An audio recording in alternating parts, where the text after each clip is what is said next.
All right, in this episode, we talk about arm drag and pitching head pull.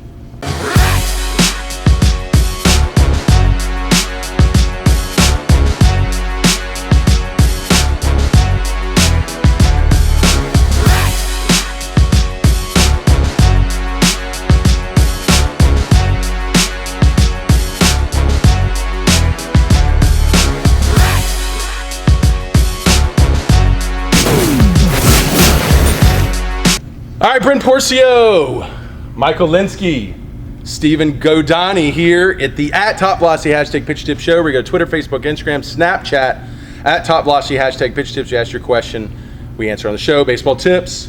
We're doing a show here at Dynasty, or actually the home of Dynasty, right? Yep, the Zone. The Zone. This is their home academy here in Houston, or actually Kingwood. Kingwood, Texas. Right, and this is where Michael Linsky's from. He's Mike's been a friend of mine over the past year. He came to a camp. He's a 3X coach, but he also has a great history as a coach and a great history as a player. So tell them a little bit about your career so they know who you are. Yeah, long story short, originally from Baltimore. Was lucky enough to get drafted in the 9th round by the Orioles. My time frame was Kurt Schilling, Mike Mussina, Ben McDonald, that era. And went A, AA, AAA, put on the 40-man roster as a left-handed pitcher. High 80s, didn't have the knowledge that we have today to get me over into that 90 mark, but had a successful career for about 7 years and have more passion teaching kids now than I probably did playing. Very cool. Yeah, we share a lot of the same knowledge and, I guess, opinions and feelings of what really helps young pitchers develop in the game today. Also, he's the one who was really influential in getting us here to do this 3X seminar today. Tell them a little bit about the Zone, about the Dynasty, kind of give them a little plug on what we're doing. Yeah, the Zone is located in northeast Houston. I know you can't see behind, but there's close to about 9 or 10 batting cages. They have a half turf field out in the back, another field, all dirt field further back. They take a lot of pride in instruction with everything that they do. We've brought a lot of video analysis to them. So that we load things up into Dropbox so that kids can watch their swings after the game going home, which we notice shortens the learning curve quite a bit. So things are going well, and it's a work in progress, but we continue to use technology and coaching. And also, too, you being a coach in the Houston area, talk about how they can reach out to you. Yeah, probably the easiest way is if you go to Brent's website, topvelocity.net, and go under the 3X coach link. I've kind of moved that recently, but yeah, you can find it there. I think it's under contact us, 3X coach. Search Houston, and you'll find.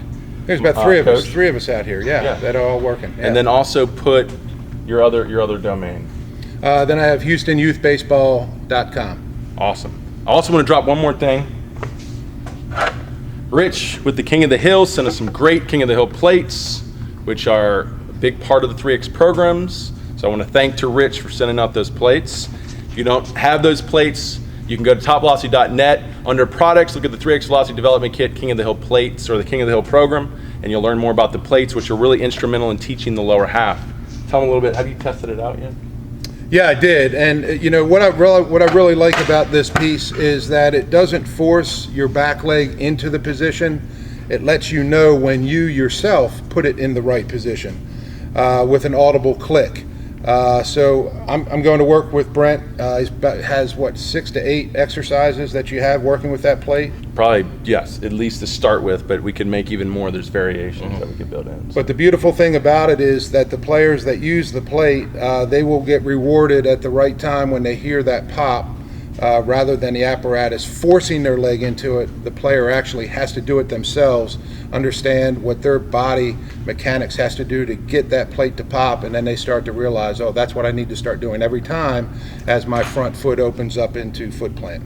Yeah, it's just a great coaching tool. I found it when I put it into my programs, I didn't have to coach as much. So the player needed less feedback from me because the plate was giving them that feedback, which was really excellent. I mean, that's to me what a good training device is, something that kind of helps replace a little bit what the coach, or the time you need with the coach, because you can't always get that time with the coach. So it gives you that feedback. And I've noticed it just shortens the learning curve up tremendously because they'll get that audible click when they're doing it right. So I've seen big gains on that with some of the kids that I started with. King of the Hill. Thanks, Rich. First question for the show. Jaden Lolani asks, my coach told me that my arm drags. Do you know how I could fix my arm drag? Any advice would be great. Yeah, what I'm seeing is you aren't loading as well into the back leg and you're not peaking forces into front foot strike. So there's no acceleration of momentum. So what happens is your upper body starts early, so it kills hip to shoulder separation. So once you understand how to peak forces out of your back leg, accelerate your momentums. Don't just keep that same little slow speed into front foot strike. Then you can really create some good hip to shoulder separation. And then all of a sudden your arm now has more time to load. You actually increase the time that your arm will have going through the arm path. We did that with Bob recently, Bob Wheatley. We really started overemphasizing the load position, getting more torques lower into his drives, getting more torques in the hip, and then counter rotating, and it significantly increased his hip to shoulder separation. And what we noticed is when we took previous video of him throwing to that video, where one of them was actually he was throwing 89 and this video was throwing about 80 with more separation. Of course, this is going to happen too because the speeds are off, but at front foot strike, when we tracked it forward, both of them together, he released the ball way earlier, obviously at the higher speed. Yes, you're going to you're going to go faster through those movements at the higher speed, but it was significant. I mean, he was like halfway through his arm path with the 80-mile-an-hour pitch, which tells me that when he picks the speeds up of the 89, he's got more time behind the ball at that same speed, and if you do acceleration equals force divided by mass, that equals more velocity. So I would highly recommend hip to shoulder separation as something you start to learn, and it's going to come through a more 3X approach. Anything you see?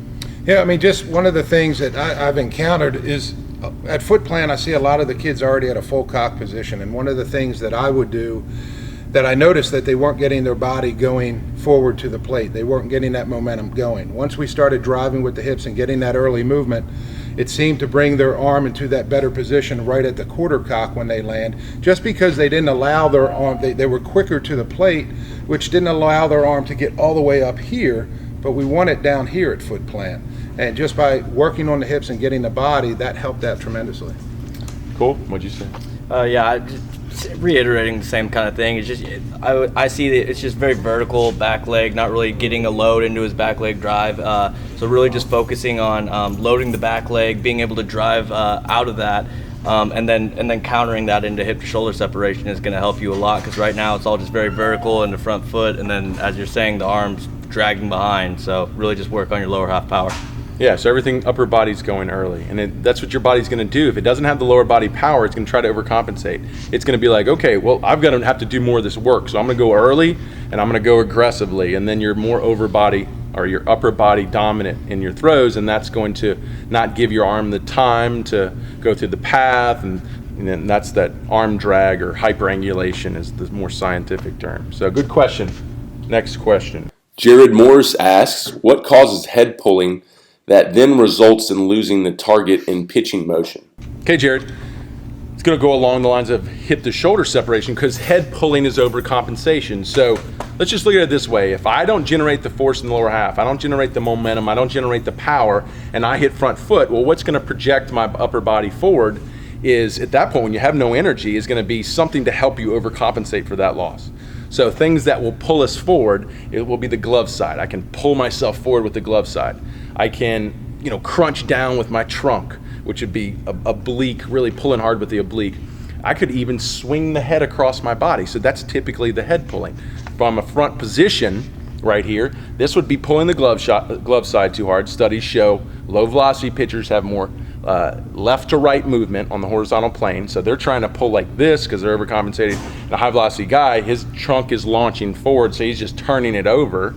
And then the head pull can come into that. You start whipping your head over. You go from which is called an ipsilateral tilt, which is to your arm side, to then trying to get your arm up at the last moment to a contralateral tilt.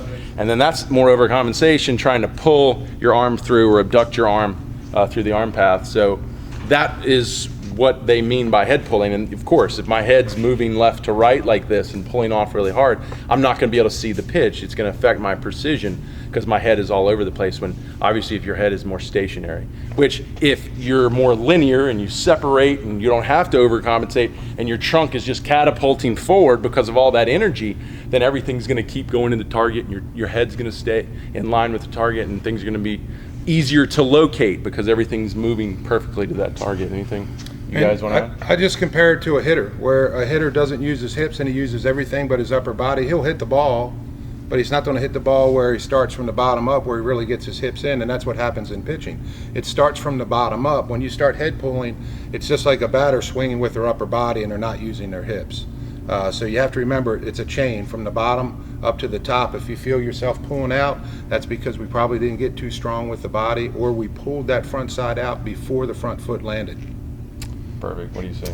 Yeah, I would just say don't be fooled by high velocity pitchers that are doing. I have someone face in my head that kind of pitches like that, where he's pulling his head really aggressively off to the side, and if you're seeing that, don't be like fooled into thinking that that's good, or if early counter rotation is early trunk rotation. I keep saying early counter rotation. Early trunk rotation is good, like guys like Strasburg, really early trunk rotator, and people see that and go, well, he does it, maybe like I can do it too. But all that is all kind of leading down the road of injury, and just because they're doing it, don't be fooled into thinking that it's going to be okay for you to do that too. Yeah, or that's a efficient set of pitching mechanics. Yes. All right, good question. If you have a question, go to Twitter, Facebook, Instagram, Snapchat at Top Velocity, hashtag pitching tips, hashtag baseball tips. Ask your question, we answer on the show. We'd like to thank everyone at the Zone here for having us, and maybe we'll come out to your academy. If you'd like, just ask us, tweet us a question, or tweet us a request, and we'd be glad to do it with you. So we'll see you on the next episode.